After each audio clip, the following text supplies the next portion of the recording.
So we have left the chapters on evolution behind, but evolution is a theme that we will return to for virtually every topic in the semester.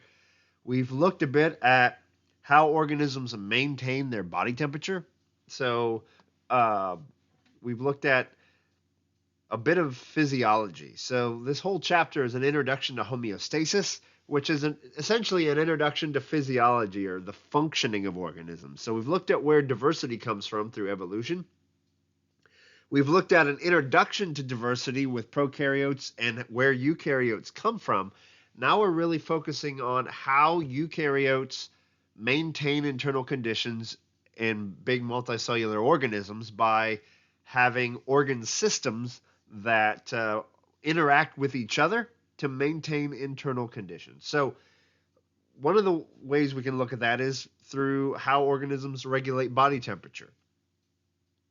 Another way is how organisms regulate their internal water levels or their osmoregulation. So here we see an example of a marine fish, a fish in the ocean, and a freshwater fish. They have two very different conditions. The fish in the marine water is experiencing very salty external conditions. So those are dehydrating conditions because that fish is basically in a hypertonic environment. So water is constantly either being drawn out of the fish or salt is constantly moving into the fish. So what fish in the ocean have to do is different than what fish in freshwater have to do. So basically, fish in a saltwater environment are gulping a lot of water constantly, drinking salt water, and then filtering out the salt and excreting that salt out of their bodies. So they barely lose any water in their urine. They mostly pee out salt. Meanwhile, water is lost through osmosis throughout the fish, and so they're gulping more and more water from the ocean to keep hydrated.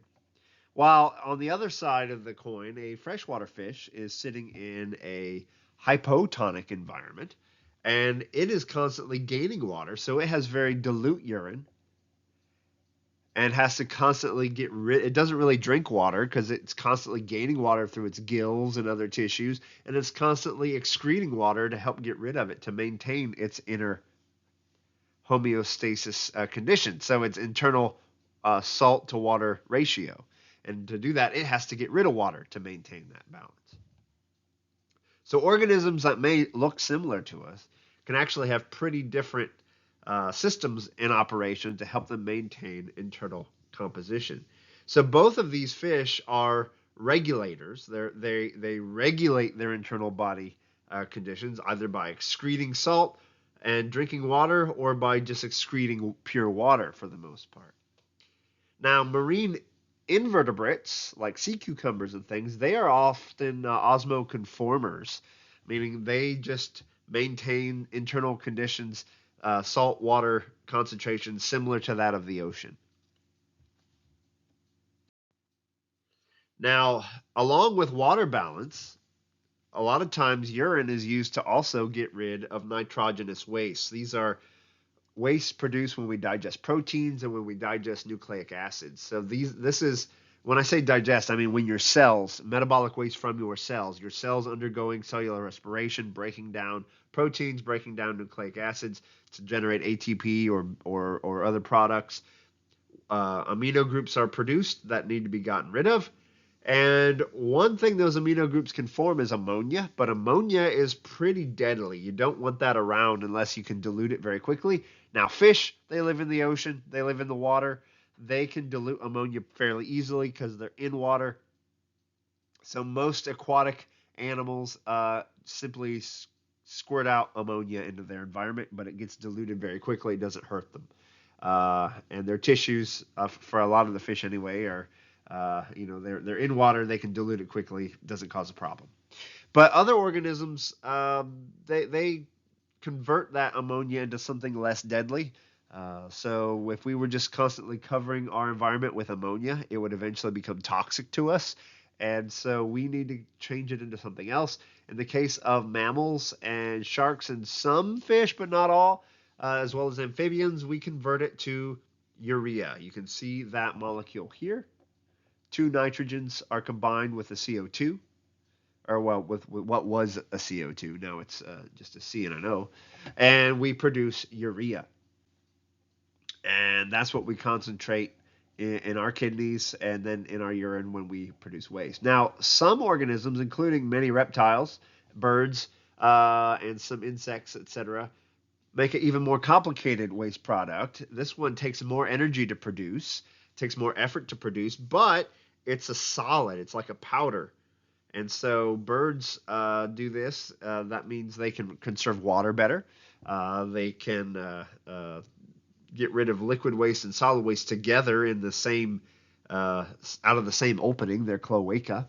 Anyway, for a variety of reasons, some organisms choose to, well, they don't choose, but they've evolved to make uric acid, which is the most complicated of these three types of nitrogenous waste products. So uric acid, the most complicated. It's mostly a solid, maybe a semi-fluid solid, a little bit moist, but mostly dry. But this is really important because this chapter is about water balance. So we talked a little bit about marine fish and saltwater fish. We're kind of done talking about them. Now we're focusing on organisms that have crawled out of the water onto land, like the mammals or the birds and the reptiles. They have to pull as much water out of their waste as they can to avoid dehydration. And they don't want to poison their own environment with waste. So urea or uric acid is a better way to go for them. Now, the way we do this, the way we get rid of urea or uric acid and conserve as much water as possible, because living on land is hard, it's dehydrating, we have these systems where we get rid of waste but reabsorb as much water as we can before we get rid of waste. So this is a generic example of a filtration system like you might find in a kidney. And there are four major steps to this process. The first one is called filtration. That is when blood enters into small, narrow capillaries, like we see here. This is a capillary bed, meaning a collection of capillaries, very thin blood vessels that might have openings, some openings in their epithelial walls. Epithelium is the word for the outer layer, or the skin of the vessel. And blood pressure increases greatly as those capillaries get smaller, and that blood pressure forces a lot of the contents of the blood vessel out of the epithelium into this tubule here, this excretory tubule. So that's called filtration. Blood pushes things out. Blood pressure forces things out. Some things you want to get rid of, and some are things you actually want to save. And so that's why the next step is reabsorption. That's when the epithelium secretes things that the body wants to save, like water and salt, things like that, back out into the blood. Technically, out of the tubule into the interstitial fluid and then into the blood, right? Remember, this is the interstitial fluid here, the fluid around your cells. Then we have excretion. That's when the blood actively transports, typically anyway, actively transports items it still needs to get rid of, other wastes and things, or maybe the body's trying to balance its pH, or it needs to get rid of some extra salt or extra water. That can be done through excretion, and then that goes back into that excretory tubule. And now we can call that urine, because that filtered material has gotten rid of everything it wants to get rid of. It's absorbed everything the body wants it to absorb, and now it's ready to leave the body. This, of course, in mammals like us, happens in our kidneys. These are fairly complex organs. The kidney is a very vascularized organ that receives a lot of blood. So all of the blood of your body flows through your kidneys every few minutes, essentially, and it's constantly filtered. And we have the outer layer of the kidney is called the renal cortex. Renal means kidney. Renal cortex. I'm writing with a mouse. Forgive me. Cortex. By the way, anytime you see the word renal, it has to do with kidney. Like there's a gland up here that's on top of the kidney called the adrenaline, right? Adrenal gland, adrenaline gland. Anyway, the renal cortex is out here. And then inside of this, we have a layer, there's a bunch of these. You can see a better drawing in your book, but I'm just going to draw these kind of generic shapes here, called the renal. I guess I'll write it down here. Renal medulla. That's the inside.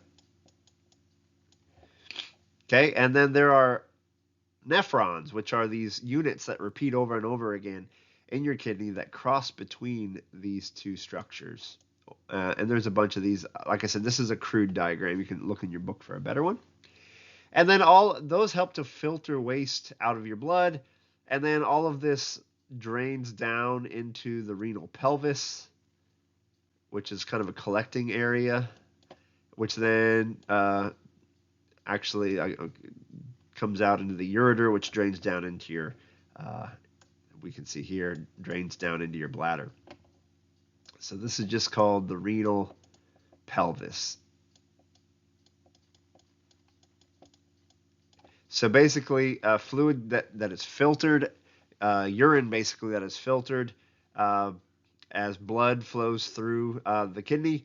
Blood interacts with these structures here, which are called nephrons. Nephrons.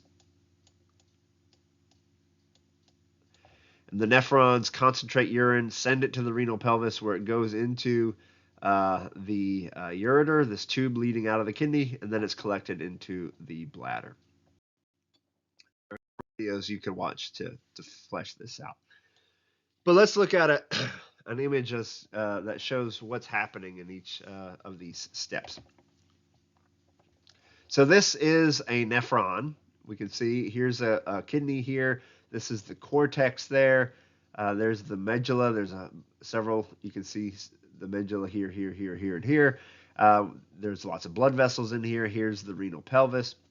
But what we're focused on here is like zooming in right here to a nephron that's crossing, well, maybe right here, crossing between the cortex and the inner and outer medulla, meaning the upper and lower medulla, the lower part being right next to the renal pelvis here.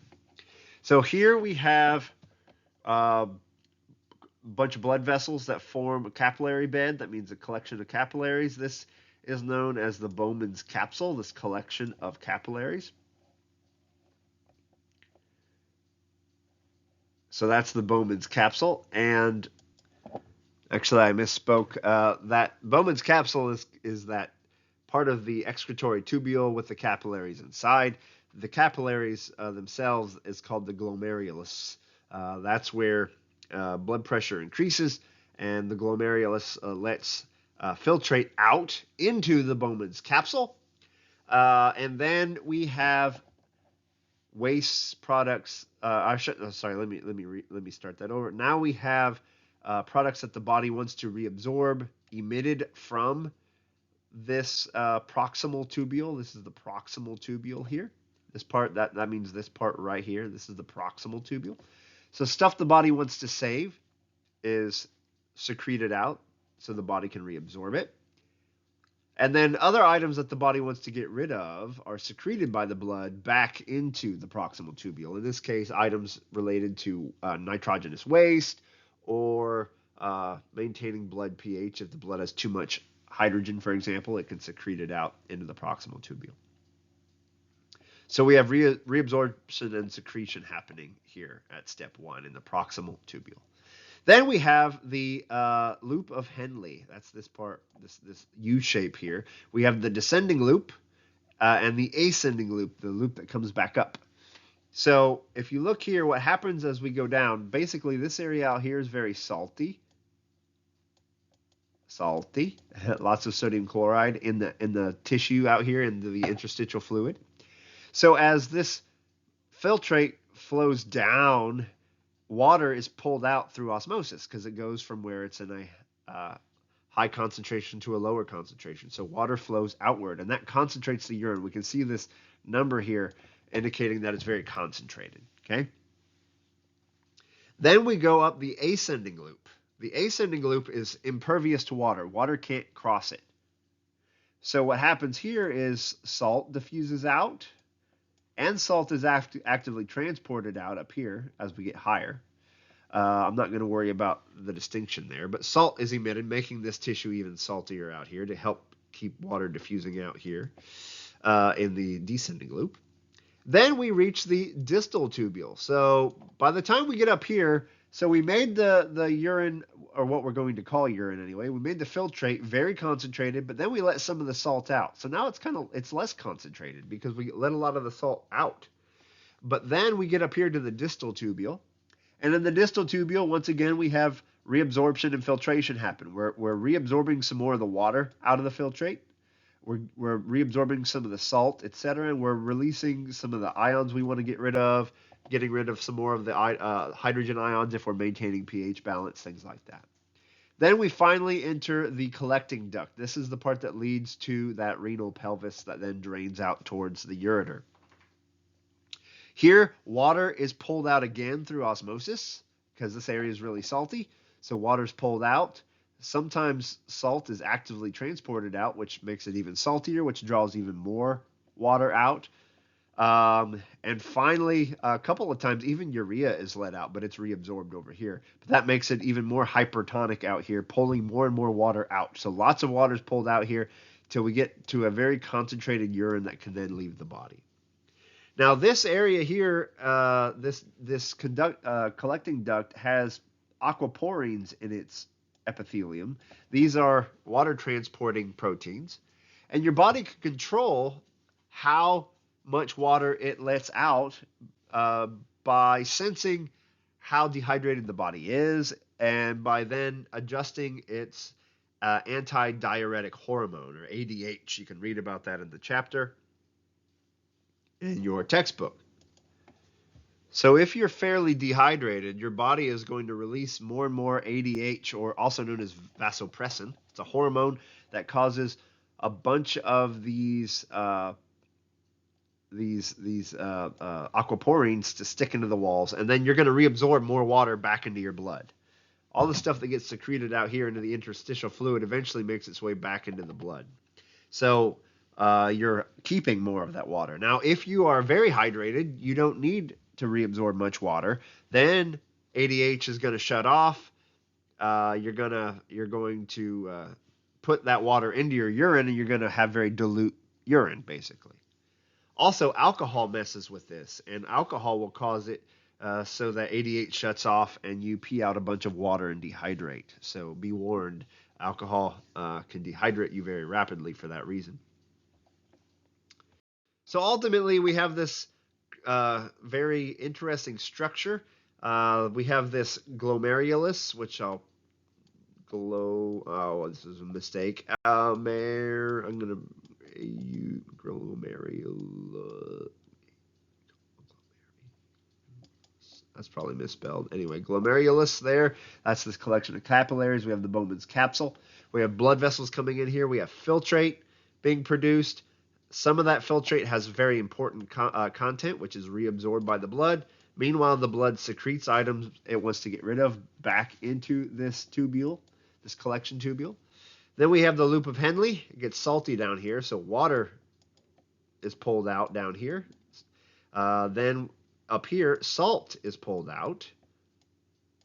So we become very concentrated down here. Now it becomes a little less concentrated as salt is removed. We have more absorption and secretion here, items being removed and items being added. Then we have this excretory tubule here, where we have lots of water being pulled out, once again, at least assuming ADH is present. And then we have concentrated urine leaving the nephron and going to the bladder, where it can then leave the body. Okay, so this is one of the ways you maintain homeostasis. So we've looked at, in this chapter, we've looked at hormones. Hormones control how your body talks to itself, how it knows, how one organ system knows what the other organ systems are doing, and how we balance all this out. We've talked about heat regulation, so how we maintain internal temperatures. At least we concentrated on ectotherms, at least, how they can have conduction, radiation, and all those other things at work to help them maintain body temperature. And lastly, we've talked a little bit about how an organism can maintain its internal salt and water levels by balancing excretion, which is a major adaptation to life on land.